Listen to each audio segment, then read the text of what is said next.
দিদি, এই দিদি, গোপাল দাদু, চল তাড়াতাড়ি। দেখো কাণ্ড, তোরা কোত্থেকে এসে জুটলি রে?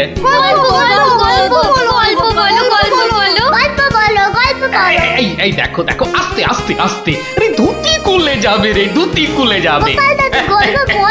দাঁড়া দাঁড়া, ওরে রে, আমি এখন রাজসভায় যাচ্ছি, পরে এসে তোদের গল্প বলবো।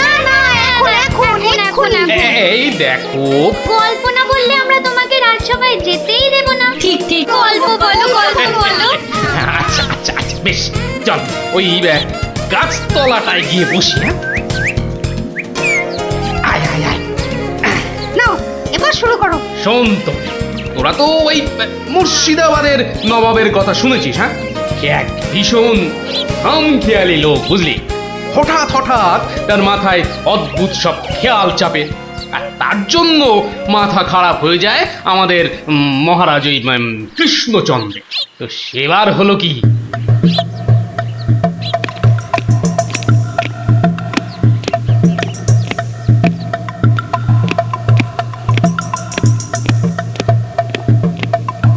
অনেক দিন হয়ে গেল এক জায়গায় একটানা বসে আছি।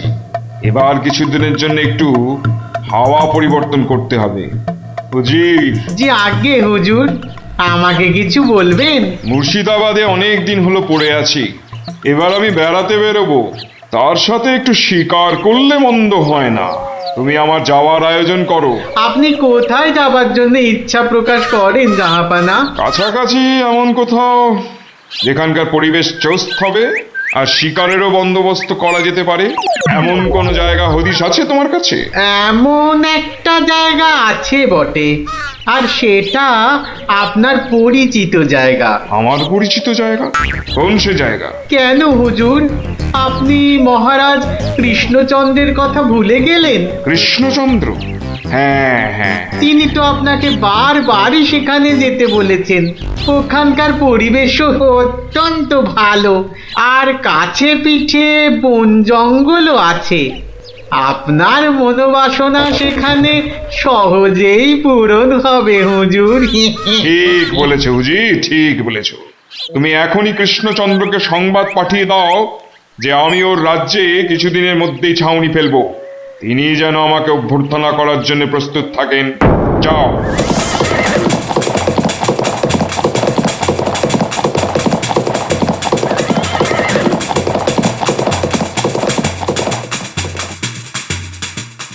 বন্ধুগণ, আজকে আমার কাছে একটা বড়ই গুরুত্বপূর্ণ খবর আছে। আর কয়েকদিনের মধ্যেই মুর্শিদাবাদের নবাব বায়ু পরিবর্তন করতে আমাদের রাজ্যে আসছেন। নবাব? মুর্শিদাবাদের নবাব? প্রচন্ড খেয়ালি মানুষ, কখন যে হঠাৎ করে কি চেয়ে বসবেন কিছুরই ঠিক নেই। আমাদের খুব সাবধানে ওনার যত্ন করতে হবে কিন্তু। হ্যাঁ, তাছাড়া উনি রাজসভায় আসবেন না, রাজধানীর উত্তর দিকে যে বিশাল অরণ্য আছে তার পাশে ছাউনি ফেলবেন, আর শিকারও করবেন। নবাবের আরাম বিরামের যাতে কোনো ত্রুটি না হয় সেজন্য আমরা সবাই সজাগ থাকব। আমি নিজে সব ব্যবস্থার তদারকি করব। আমোদ প্রমোদ, ভালো ভালো খাবার, সব কিছুর ব্যবস্থা রাখতে হবে। মহারাজ, খাবারের কথাই যখন উঠলো তখন একটা কথা জিজ্ঞাসা না করে পারছি না। ওহ, আবার কি কথা? বলে ফেলো, বলে ফেলো। মহারাজ, নবাব সাধারণত গোমাংসই খুবই পছন্দ করেন, কিন্তু এটা তো হিন্দু রাজ্য, এখানে গোমাংস তো পাওয়াও যাবে না। কিন্তু নবাব যদি জেদ ধরেন। খুবই গুরুত্বপূর্ণ প্রশ্ন করেছো মন্ত্রী। সেক্ষেত্রে আমাদের নবাবকে উত্তম রূপে খাসি আর মোরগের মাংস খাইয়ে মন ভরাতে হবে। এছাড়া আর উপায় কি? হ্যাঁ, আর তাতেও উপায় না হলে হাতের কাছেই তো আছে আমাদের কৃষ্ণনগরের বিখ্যাত সরপুরিয়া রাজভোগ। এর স্বাদে আর গন্ধে নবাব গোমাংসের কথা ভুলেই যাবে। ঠিক বলেছো গোপাল, নবাবের এমন খাতিরদারি করতে হবে যাতে সাপও মরে আর লাঠিও না ভাঙে। তাহলে আপনারা এবার তৈরি হয়ে নিন। আজ থেকেই কাজে লেগে পড়ুন, আর একদম সময় নষ্ট নয়।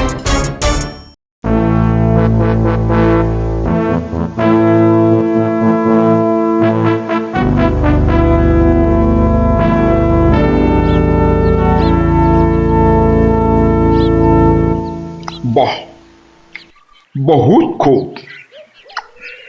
বড়ই জবরদস্ত চিজ। কি নাম বললেন এই খাবারের? আগে হুজুর সরপুরিয়া, আমাদের রাজ্যের সব থেকে জনপ্রিয় মিষ্টি। তা আমাদের বাবুর্চিকে শিখিয়ে দিলে সে এরকম জবরদস্ত জিনিস নিশ্চয়ই পাকাতে পারবে। নিশ্চয়ই জাহাপনা। তাছাড়া মোগলাই খানার সাথে সরপুরিয়া বেশ ভালোই লাগবে বোধহয়। ভালোই লাগবে। আর তার সাথে একটু মোগলাই গরম মশলা মেশালে স্বাদ আরো বেড়ে যাবে। মিষ্টিতে গরম মশলা বাবার জন্মেও শুনিনি। কিছু কি আপনি বলতে চাইছেন? না না না না না না, মানে আপনার ভাবনা খুবই ভালো হুজুর। আমাদের ময়রা আপনার বাবুর্চিকে সব শিখিয়ে দেবে। কি হলো, বাইরে এত গোলমাল কিসের? একবার দেখো তো।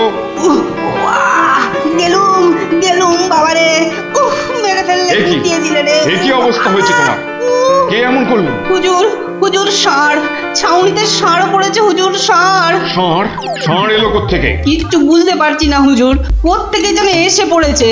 পুরো শিবির একেবারে লন্ডভন্ড করে দিচ্ছে হুজুর। ওই যে শুনুন আবার ডাকছে। ব্যাপারটা একবার নিজের চোখে দেখতে হচ্ছে। এই তোমরা সব চলো তো, একবার দেখি। কোথায় কোথায় সেই বেয়াদব? আজকে আমি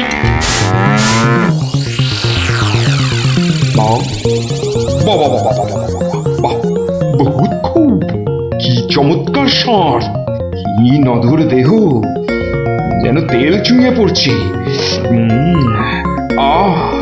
একেবারে জবরদস্ত গোস্ত। হুজুর আমরা সবাই মিলে এখনই ওটাকে তাড়িয়ে দিচ্ছি। এই না, তাড়িও না, ইসকো পাকড়ো। পাকড়ো মানে? কি সুন্দর শরীর, চমৎকার মাংস হবে। বেটাকে ভালো করে ধর, আর শুনে রাখ, কাল এই ষাঁড়টাকেই জবাই করে আমার খানা পাকানো হবে। এই মাটি করেছে, এই যে মহারাজ কৃষ্ণচন্দ্রের পিতৃশ্রাদ্ধের বিসৎসর্গসার এবার নবাবের কবলে পড়েছে। ওর আর রক্ষে নেই। যাই তাড়াতাড়ি রাজসভায় যেতে হবে। খবরটা শুনলে মহারাজ নির্ঘাত মূর্ছা যাবেন। জাহাপনা, এবার আমাকে বিদায় দিন। রাজসভায় যেতে হবে, অনেক কাজ পড়ে আছে। হ্যাঁ, এবার আপনি আসুন। আর আগামীকাল আমি এখানে একটা বিরাট ভোজ সভার আয়োজন করছি। কাল তাই আপনাদের মহারাজকে এখানে আসতে বলবেন। রাজাকে কাল আমি আদা দিয়ে ষাঁড়ের কোরমা খাওয়াবো, বুঝলেন? ঠিক আছে, সেলাম হুজুর। আদাব। আদাব আদাব। হ্যাঁ, আদা দিয়ে কোরমা হবে কাল।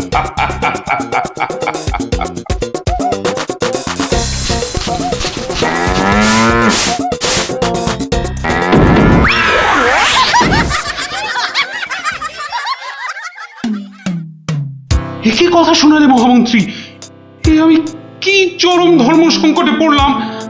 আমার পিতা শ্রাদ্ধে উৎসর্গ করে ষাঁড়টাকে ধর্মের নামে ছেড়ে দিয়েছিলাম। বৃষৎসর্গের বৃষ মারা পড়লে যে আমার পিতৃপুরুষ নরকে যাবে। কিন্তু নবাবের হাত থেকে ওকে উদ্ধার করার উপায়ই বা কি? নবাব যাকে খেতে চাইছেন তাকে ছিনিয়ে আনার চেষ্টা মানে তো রাজদ্রোহ বই তো কিছু নয়। তাই তো, ওরে বাবা, সর্বনাশ হয়ে গেল, সর্বনাশ হয়ে গেল। হিন্দুর নগরে গো হত্যা হলো, আমার পিতৃপুরুষের নরকবাস হবে। কোনো উপায় নেই ঠেকাবার। যত সব বদমাস নবাব। আমাদের এ কি সর্বনাশ হলো, কি সর্বনাশ হলো! থামুন, বিপদের সময় একটা বুদ্ধি দেওয়ার নাম নেই, আবার নাকি কান্না কাঁদতে লেগেছে। সবাই সবাই একদম চুপ করে থাকবেন। আমাকে আমাকে একা ভাবতে দিন তো, দেখি দেখি কোনো শেষ রক্ষা করতে পারি কিনা। আগে মাফ করবেন মহারাজ, আমার উপর ভার দিলে আমি ষাঁড়টাকে নবাবের কবল থেকে খালাস করে আনতে পারি। কার সাথে টক্কর দিতে হবে বুঝতে পারছো? এ হলো স্বয়ং মুর্শিদাবাদের নবাব। আমার উপর ভরসা রাখুন মহারাজ, আমার জেদ তো আপনি ভালো করেই জানেন। তুমি বোধহয় নবাবকে ঠিকভাবে চেনো না। নবাবের মতো বদরাগী লোক রসিকতায় ভোলেন না। আপনাদের নবাবও কিন্তু আমাকে সম্যকভাবে চেনেন না। আপনি বলুন না মহারাজ, আমার দৌড় ওনার জানা আছে কি? তুমি ঠিক কি করতে চাও? আমি তো কিছুই ভেবে কুল পাচ্ছি না। আপনি শুধু একটা ছোট্ট কাজ করুন। ছোট্ট কাজ? ছোট্ট কাজ কিরকম? শুনুন মহারাজ, আর আপনি নবাবের নামে একখানি পত্র পাঠান। আমার কথা বলুন বলুন বলুন বলুন, আপনি আমাকে পাঠাচ্ছেন। তোমাকে পাঠাচ্ছি? কেন? কেন? স্রেফ নবাবের মনটা একটু ফুরফুরে করে দেবার জন্য আপনি আমাকে পাঠাচ্ছেন। গোপাল, আমার কিন্তু ভয় করছে। তুমি কাজ হাসিল করতে পারবে তো? ধরে নিন আপনার ষাঁড় আপনি ফেরত পেয়ে গেছেন। দেখুন এবার আপনার গোপালের খেল দেখুন। বেশ, তোমার কথা মতোই কাজ হবে।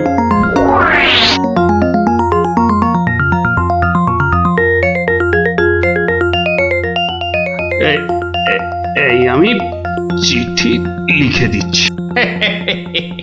প্রণাম মহারাজ, এই চললাম আমি ষাঁড় উদ্ধার অভিযানে।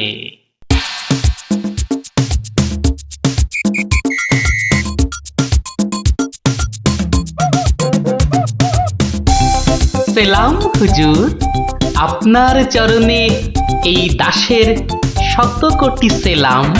আরে এ কে উজির?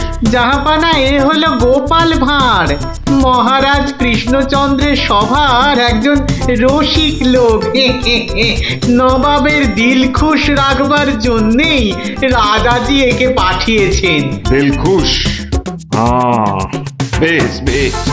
গোপাল, তোমার নাম আমি শুনেছি বটে। ঠিক আছে, তুমি আমার দিল খুশ করে দাও। হ্যাঁ, মাফ করবেন জাহাপনা, আমি এসেছিলাম আপনার দিল খুশ করার জন্য, কিন্তু এখানে এসে আমার দিল নাখুশ হয়ে গেল হুজুর। কেন কেন কেন কেন? আমি একটা বিচ্ছিরি দৃশ্য দেখতে পেয়েছি এখানে। ইস, ছ্যা, ছ্যা, ছ্যা, ছ্যা, ছ্যা, ছ্যা, থু, থু, থু, থু, থু, থু। কি দৃশ্য তুমি দেখলে যে এত নফরত? হুজুর, ওই নোংরা সাপটা কেন আপনার পবিত্র শিবিরে বেঁধে রেখেছেন জাহাপনা? নোংরা বলছো কেন? বেশ তাগড়াই আছে, ভালো গোস্ত হবে। হ্যাঁ হুজুর, খেয়ে ফেলুন, খেয়ে ফেলুন, যত তাড়াতাড়ি পারেন সাপটাকে খেয়ে ফেলুন। তুমি হিন্দু হয়ে ষাঁড় খাওয়ার কথা বলছো? হুজুর, ওই সাপটা বড়ই নোংরা। ও যা উৎপাত করে, গোটা দেশের লোক ওর জ্বালায় একেবারে অস্থির হয়ে যায় হুজুর। কে উৎপাত করে? গুটিয়ে দেয়? না হুজুর, তাহলে তো ল্যাটা চুকেই যেত। কিন্তু ওই সার যা করে, এই ও ও আমি মুখে আনতে পারবো না হুজুর। রামো রামো ওয়াক ওয়াক, থু থু থু। আরে বলেই ফেলো না, কি কাজ করে? কি আর বলবো জাহাপনা, ওর জ্বালায় মাঠে কারোর বড় বাইরে করার উপায় নেই। কেন কেন কেন? কেন বলবো? বলেই ফেলি। হ্যাঁ, মানে ও মল ভিন্ন, মানে ওই ওই নোংরা ভিন্ন আর কি, আর কিছুই খায় না। মানে ওই গু খেকো সাপ। গু খেকো ষাঁড়? হুজুর, সাপটা ওই গুয়ের লোভেই মাঠে মাঠে ঘোরে। কোনো লোককে মাঠে বসতে দেখলেই হলো তাকে গুটিয়ে একেবারে তুলে দিয়ে তুলে দিয়ে? তার ময়লাটা খেয়ে ফেলে। ছি ছি ছি ছ্যা, ছ্যা, ছ্যা, ছ্যা, ছ্যা, ছ্যা। হ্যাঁ জাহাপনা, ওকে আপনি ওই যত তাড়াতাড়ি খেয়ে ফেলুন। হ্যাঁ, ওকে আপনি যত তাড়াতাড়ি খাবেন ততই আমাদের মঙ্গল। এই, দেশের লোক নিশ্চিন্ত হয়ে মাঠে বসুক। তবা তবা তবা তবা, এই ষাঁড়ের মাংস আমি খেতে চেয়েছিলাম। আপনি কি অসুস্থ বোধ করছেন জাহাপনা? না না না না না, মানে ঠিক আছে ঠিক আছে। এই এই এই ষাঁড়টাকে এক্ষুনি বিদায় কর। হুজুর, ষাঁড়টার শরীর স্বাস্থ্য ভালোই, বেশ এই উপাদেয় মাংস হতো হুজুর, না হয় একটু ওই মলি খায় আর কি। না না না না, ওকে দূর করো দূর করো। আর উজি, এক্ষুনি আমার মুর্শিদাবাদ ফেরার ব্যবস্থা করো, এক্ষুনি এক্ষুনি। জো হুকুম জাহাপানা। হুজুরের যেমন মরছি। আমি আসছি হুজুর, আদাব। হাট হাট, ওর দড়ি খুলে দে, যা যা যা যা।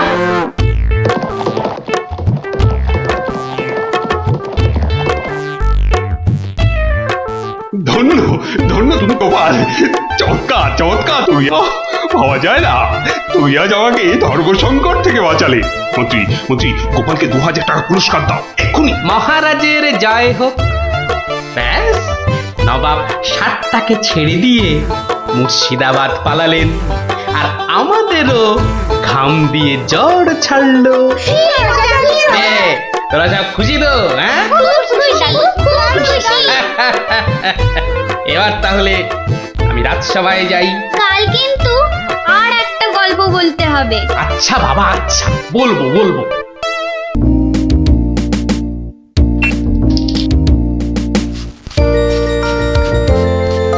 কিরে পুচকে, কোথায় চললি হনন করে? গুলি খেলবি? আর আজ নতুন নতুন গুলি কিনেছি, এই দেখ। না গুলটে দা, এখন আর খেলবো না। কেন রে, কি এমন রাজকার্য আছে তোদের যে দুদণ্ড গুলি খেলতে পারবি না? আমরা এখন গল্প শুনতে যাচ্ছি। গল্প শুনতে? কার কাছে রে? গোপাল দাদুর কাছে। তোমরা চলো না গুলটে দা, অনেক মজা হবে। চল ভাই, তাড়াতাড়ি চল। যাবি নাকি গুলটে? গোপাল দাদুর কাছে? গোপাল দাদু খুব মজার লোক, অনেক অনেক গল্প জানে। তুই কি করে জানলি? বাবা বলেছে গোপাল দাদুর ঝুলিতে নাকি অনেক অনেক গল্প আছে। শুধু তাই নয়, উনি নাকি খুব মজার মজার কথাও বলেন। তাহলে আমরা এখানে গুলি নিয়ে বসে আছি কেন? চল চল, তাড়াতাড়ি চল, গল্প বুঝি শুরু হয়ে গেল। হ্যাঁ হ্যাঁ, এই দাঁড়া, আমিও যাবো। দাদু দাদু, আমরা এসে গেছি, এবার গল্প বলো। বস বস সবাই। এবার শুরু করো দাদু। আচ্ছা শোন, অনেকদিন আগের কথা বুঝলি, আমি তখন মহারাজ কৃষ্ণচন্দ্রের আসরে বেশ জমিয়ে বসেছি। রোজ রাজসভায় যাই, মজার মজার কথা বলে রাজাকে খুশি করি। মহারাজও খুশি হয়ে আমাকে পুরস্কার দেয়। আমি আনন্দে নাচতে নাচতে খাই দাই আর বগল বাজাই। গল্প গল্প, হ্যাঁ হ্যাঁ, গল্প গল্প। বলো না। আরে সেটাই তো বলছি, শোন না। আচ্ছা বলছিলাম, এইভাবেই বেশ আনন্দে কাটছিল বুঝলি। একদিন হলো কি,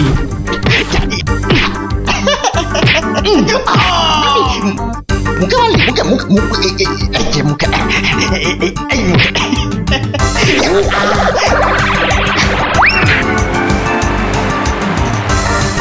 না মহারাজ, এটা অন্যায়, এটা অন্যায়। ও ও আমাকে জোর করে আমার জায়গাটা কেড়ে নিতে চাইছে মহারাজ। বেটা বদমাইশ, বেটা নচ্ছার, আজ আজ তোকে মেরেই ফেলবো।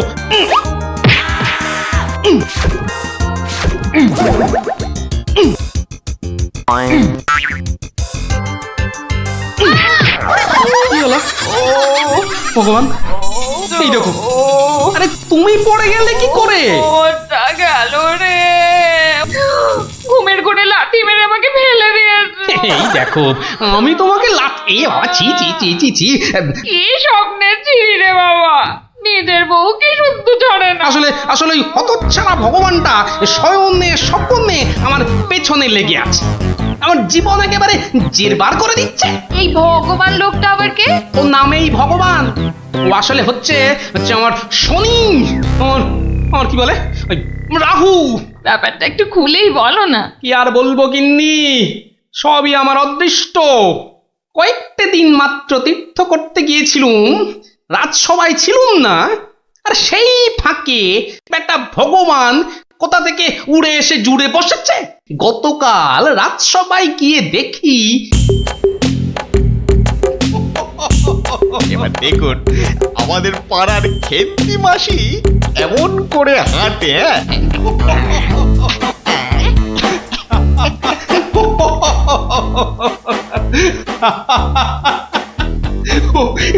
এবার খেমা দাও বাবা, আমার আস্তে আস্তে পেটে ফেটেই যাবে। বাবা কি সব করছো সত্যি। মহারাজ, আমার একটা নিবেদন ছিল, আমিও একটা কিছু বলতে চাই। মহারাজ, আমি যখন আপনার সামনে কোনো কিছু প্রদর্শন করব তখন আমি চাই না আমার যে অযোগ্য কোনো লোক এসে আমার অনুষ্ঠানে বাধা সৃষ্টি করে। কোপাল, তোমার সবেতে বাধা না দিলে কি আর চলছে না? যদি চুপচাপ নিজের জায়গায় বসতে পারো তো বসো, নইলে আজকের মতো বিদেয় হও।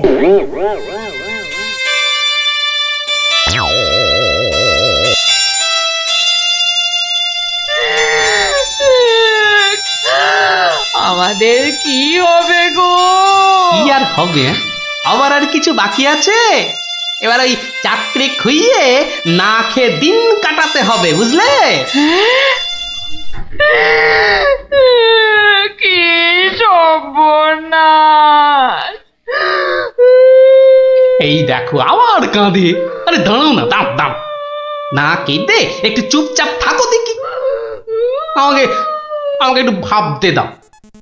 ও যদি মহারাজকে মন্ত্র পড়ে বশ করতে পারে, তাহলে আমিও ওই ওঝাগিরি করে ওর বুক তাড়িয়ে ছাড়ব।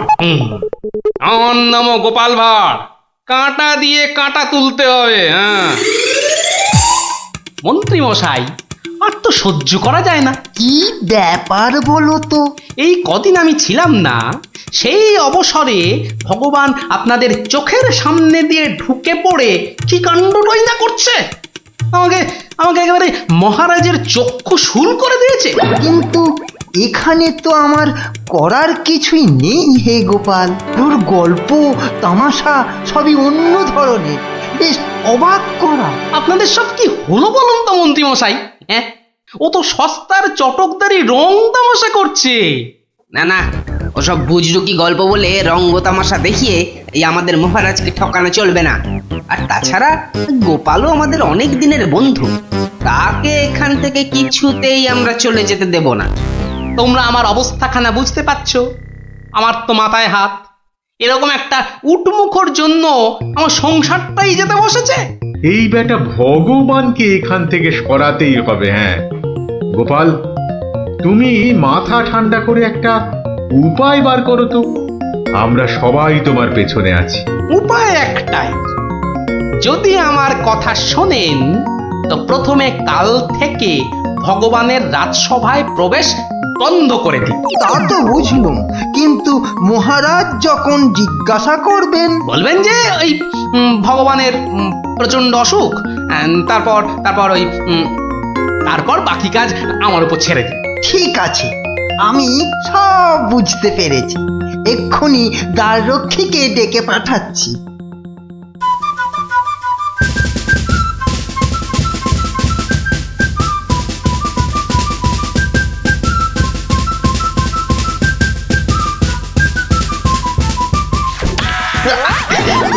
কিরে বেটা, আমার সঙ্গে এমন করছিস কেন? আজ থেকে তোমার ঢোকার হুকুম নেই, নিজের রাস্তা মাপো। হুকুম নেই মানে?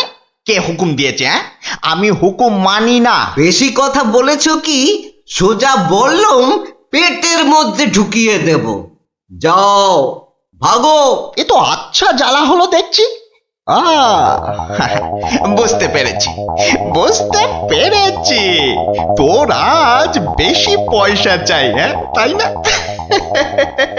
তা সেটা আগে বললেই তো পারতিস। নে নে নে, বেশি করেই নে, আজ 1 আনা বেশি দিচ্ছি। ওরে বেটা, আমাকে ঘুষ দেবার তাল? বেরো বেরো, বেটা বদমাইশ চোর, বেরো। মার মার বেটাকে মার। ছাড়, ছাড়। ঠিক আছে ঠিক আছে ঠিক আছে, আমি দেখে নেব।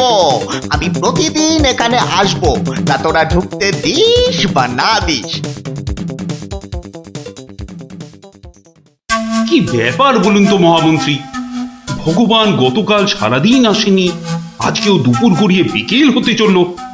না, আমি বড়ই অস্থির বোধ করছি। মহারাজ, আমি খবর নিয়েছি, ভগবানের খুব জ্বর, একেবারে বেহুঁশ হয়ে আছে। কদিন ধরে যা স্নানের ঘটা। কেন এত স্নান কেন? নিজেকে ফর্সা করার জন্য। দেখতে তো ওই কালো ভূত, খালি খালি জল ঢাললে কি গায়ের রং পরিষ্কার হবে? হ্যাঁ, ও তাই নাকি? কিন্তু আমি তো ভগবানের রূপে মুগ্ধ নই, আর কথায় মুগ্ধ। তো এতে আবার এত কাণ্ড করা কেন? না না মহারাজ, ও একটা হাভাতে গোছের লোক, কোনোদিন ভাবেইনি রাজসভায় ঢুকতে পারবে, তাও আবার আপনার প্রিয় পাত্র হয়ে। ওদিকে বানিয়ে বানিয়ে মিথ্যে কথা বলতে তো ওস্তাদ, আর একটু হাসটানেরও স্বভাব আছে মহারাজ। সে কি, এ কথা তোমরা জানতে? হ্যাঁ মহারাজ, সেই জন্যই আমরা ওকে খুব একটা ঘাঁটাতাম না, খালি চোখে চোখে রাখতাম। তবে মহারাজ, আজ শুনলাম ওই জ্বরটা একটু বেশি মাত্রায় হয়েছে। ভগবান একেবারে বেহুশ মহারাজ। এখনই এখনই রাজবৈদ্যকে পাঠান, সে একবার অবস্থাটা দেখে আসুক। মহারাজ, আপনি দুঃখ পাবেন বলে এতক্ষণ আপনাকে বলিনি। আজ সকালে আমিও ভগবানের বাড়ির পাশ দিয়ে আসবার সময় ভগবানকে দেখে এসেছি। সে সত্যি অন্তিম শয্যায়। আমি কিছু ঔষধ প্রয়োগ করে এসেছি, কিন্তু তাতে বিশেষ কাজ হবে বলে মনে হচ্ছে না। তাহলে এখন উপায়? তাহলে মহারাজ, একমাত্র ভগবানকে ডাকা ছাড়া আর কোনো উপায় নেই। না না না না, আমার ভালো লাগছে না। আমি আমি এখন একটু একা থাকতে চাই, একা।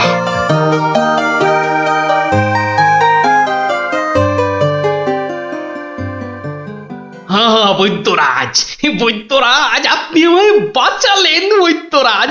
এদিকে তো সবই ঠিকঠাক হলো, কিন্তু শেষ রক্ষা কি করতে পারবে?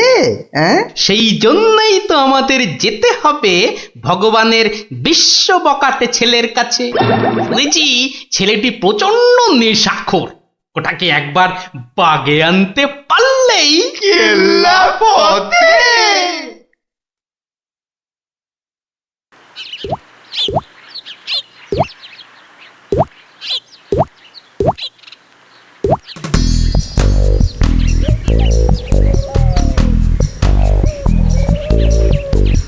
এই যে বাবাজি, তুমি তো ওই ভগবানের ছেলে। শোনো, কি শুনবো জ্যাঠামশাই? তোকে 10টা টাকা দেবো, নিবি? নিবি? নিবি মানে? আলবাত নেব। কি করতে হবে? কার সাথে মারপিট করতে হবে সেইটা বলুন। কিচ্ছু মারামারি নয়, কিচ্ছু মারামারি নয়। কাল শুধু ভোরে গলায় কাছা বেঁধে রাজামশাইয়ের কাছে গিয়ে বলবি যে তোর বাবা ভগবান মারা গেছে। বলেন কি জ্যাঠা, জ্যান্ত বাপকে মেরে ফেলবো? আরে বোকা, আসল কথাটা শোন না। তুই যদি এই কথা গিয়ে রাজামশাইকে বলিস, তাহলে রাজামশাই না তোকে অনেক টাকা দেবে। আমি পাইয়ে দেবো রে বোকা, তোর বাবাও বেঁচে থাকবে আর তুইও টাকা নিয়ে ফুর্তি করবি।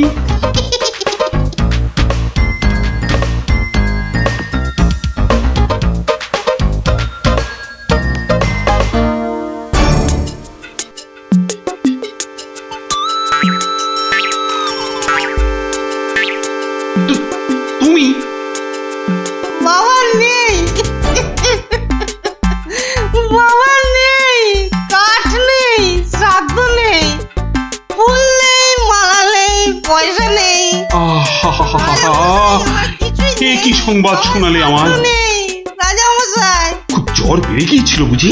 পয়সা নেই, পয়সা নেই, তোমার বাবা আমার বড় প্রিয় পাত্র ছিল গো। পয়সা নেই রাজা মশাই, পয়সা নেই। আচ্ছা আচ্ছা আচ্ছা, এই ভগবানের শ্রাদ্ধ শান্তির জন্য বাবাজির হাতে 500 টাকা প্রদান করো। 500? মোটে 500 টাকা রাজা মশাই? ও কম হলো। ঠিক আছে ঠিক আছে ঠিক আছে, তোমাকে আমি 1000 টাকাই দিচ্ছি। 1000 টাকা? কিন্তু কাজকর্ম ভক্তি ভরে করো কিন্তু। আই কে আছিস? বাবাজির হাতে 1000 টাকা দে, বেচারা একটু ভালো করে শ্রাদ্ধ শান্তি করবে। জয় রাজা মশাই জয়।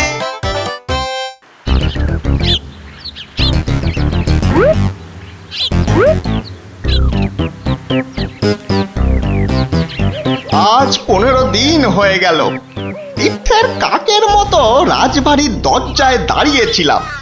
হতচ্ছাড়ারা আমার কোনো কথাই শুনতে চায় না, ঢুকতেও দেয় না। ঠিক আছে ঠিক আছে, এবারে আমিও ব্যাকা পথ ধরেছি। এবার মহারাজের দেখা পেলেই ব্যাস। ওই তো কারা যেন এদিকেই আসছে। আমি গাছটায় উঠে পড়ি।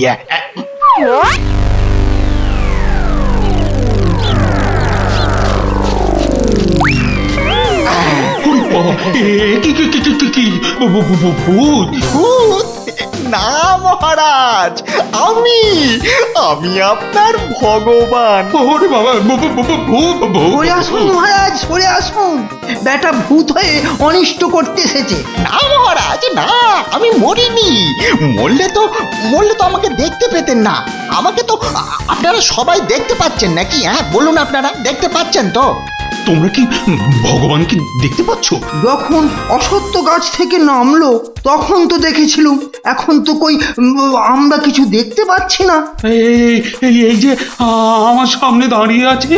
কই মহারাজ, আপনার সামনে তো কিচ্ছু নেই মহারাজ। আমরা মাঠ, গাছপালা, আকাশ ছাড়া তো কিছুই দেখতে পাচ্ছি না মহারাজ। সে কি? ও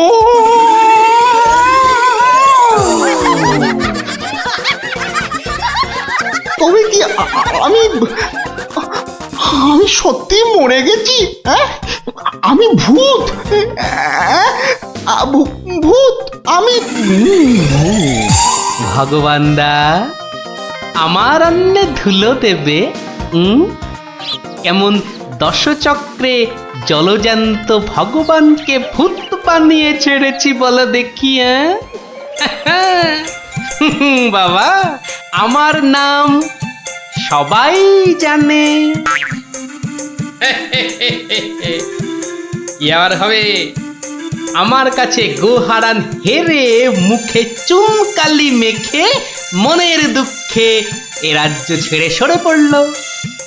আর আমিও আগের মতোই মহারাজের প্রিয় পাত্র হয়ে মনের আনন্দে দিন কাটাতে লাগলুম।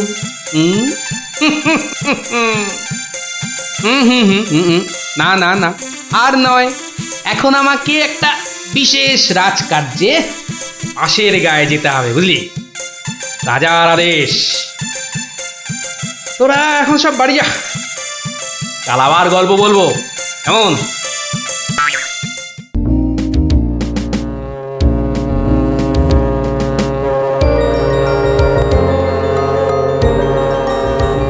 বাপরে বাপরে বাপ! থাম থাম থাম রে বাবা, থাম। তুমি বাজাবে গোপাল দাদু? আরে না রে বাবা না, ওই তো একখানার ভেপু, ও আর কি বাজাবো বল দেখি? তুমি কি বাজাবে দাদু? বাজাবো নয়, বাজিয়েছিলাম। বাজিয়েছিলে? কি বাজিয়েছিলে? শিঙে। শিঙে? শিঙে। আর সেই দিন এও বুঝেছিলাম তোদের দিদাও বুদ্ধিতে আমার চেয়ে কিছু কম যায় না। বলো কি গো গোপাল দাদু? তাহলে আর বলছি কি, তাহলে গল্পটা একটু আমরাও শুনি। আরে একটু কেন, পুরোটাই শোন। শুরু করি তাহলে। হ্যাঁ বলো বলো। শোন তবে। তখন আমি দিনের পর দিন রাজসভায় গিয়ে রাজামশাইকে হাসাতে হাসাতে আর বাড়ামো করতে করতে একরকম ওই হাঁপিয়ে উঠেছি, বুঝলি?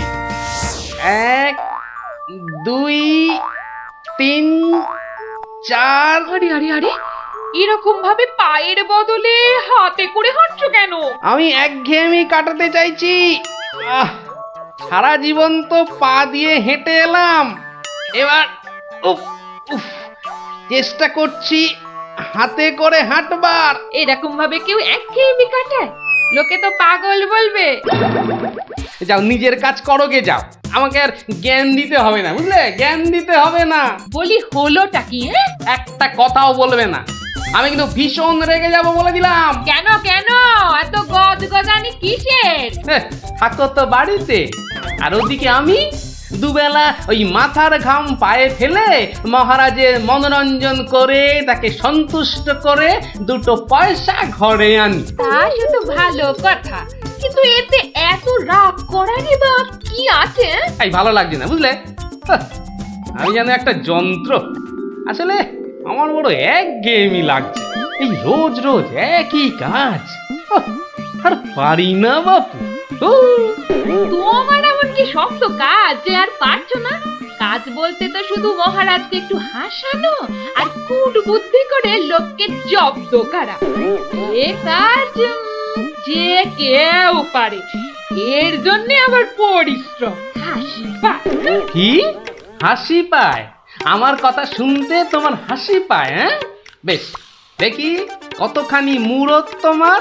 যাও দেখি কাল থেকে আমার জায়গায় ওই রাজবাড়ি গিয়ে মহারাজের কাছ থেকে টাকা রোজগার করে নিয়ে এসো দেখি। যাও যাও যাও যাও যাও দেখি, যাও যাও। ও এই ব্যাপার, এ আবার এমন কি শক্ত কথা? বেশ তো, সোজা কথা যখন, তখন তুমি কাজই করে দেখাও না, বুঝবো যে তুমি ওই গোপালের গিন্নি। ঠিক আছে, কালকে আমি তোমার বদলে মহারাজের কাছে যাব, দেখিয়ে দেব। তবে কি আমার একটা শর্ত আছে। শর্ত? আচ্ছা বেশ, বলো দেখি তোমার শর্ত। আমি যদি কাল মহারাজের কাছে যাই, মানে তোমার কাজ যদি কাল আমি করি, তাহলে আমার কাজটাও তোমাকে করতে হবে। তোমার কাজ মানে? তোমাকে রান্নাঘরে গিয়ে রান্না করতে হবে। রান্না? আমি রান্না করব? ইস, তুমি না গোপাল ভাঁড়, তুমি না সবই পারো। দেখি কেমন রান্না করতে পারো। আমাকে রান্না দেখাচ্ছ? হ্যাঁ, ঠিক আছে, দেখবে গোপাল ভাঁড় কেমন খিচুড়ি রাঁধতে পারে।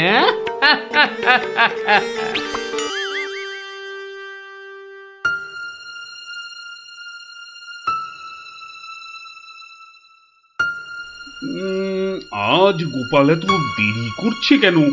কিছু কি খবর জানেন মহামন্ত্রী? আজ্ঞে না মহারাজ, আপনিও যেখানে আমিও সেখানে, কিছুই বুঝতে পারছি না। আগে বর্ষাকাল তো, বোধহয় খিচুড়ি খেয়ে পেট খারাপ করেছে। সকালবেলার কাজটা হয়তো একটু বেশি রকম হচ্ছে, যা পেটুকলো। যা বলেছ। হয়তো এখন খাটে শুয়ে ওই পেটে তেল জল মালিশ করছে।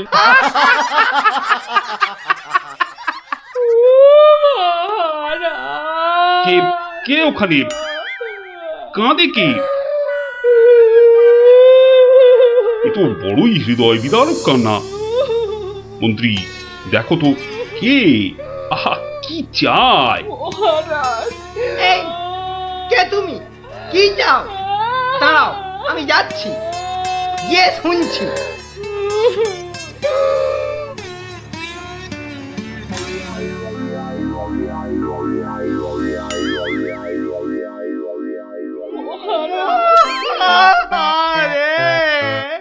আরে মন্ত্রী মশাইয়ের কি হলো? এ তো আচ্ছা ঝামেলা দেখছি।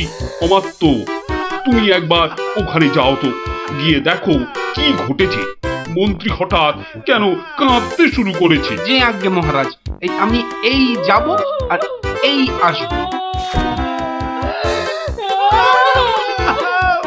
যে তোমরা কি শুরু করেছো? হ্যাঁ, কি হয়েছে?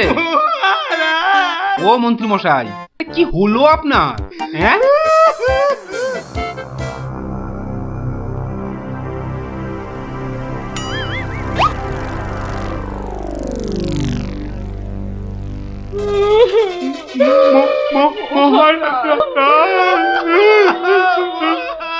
আরে এ কি বিপদ!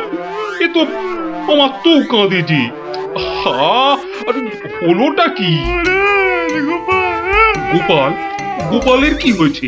মহারাজ, আমি গোপালের বউ। গোপাল কত রাতে, গতকাল রাতে? আরে গতকাল রাতে কি? গতকাল রাতে গোপাল সিংহে ফুকেছে। এ শিঙে ফুকেছে?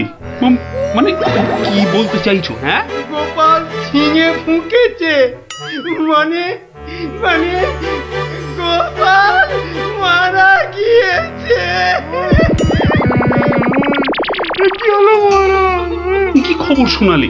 এই তো গতকালই গোপালকে দেখেছি জলজ্যান্ত। হায় আমার কপাল, আমি এখন কি করি? কোথায় যাই? কার কাছে দুটো টাকার জন্য হাত পাতি? দুঃখ করো না, দুঃখ করো না।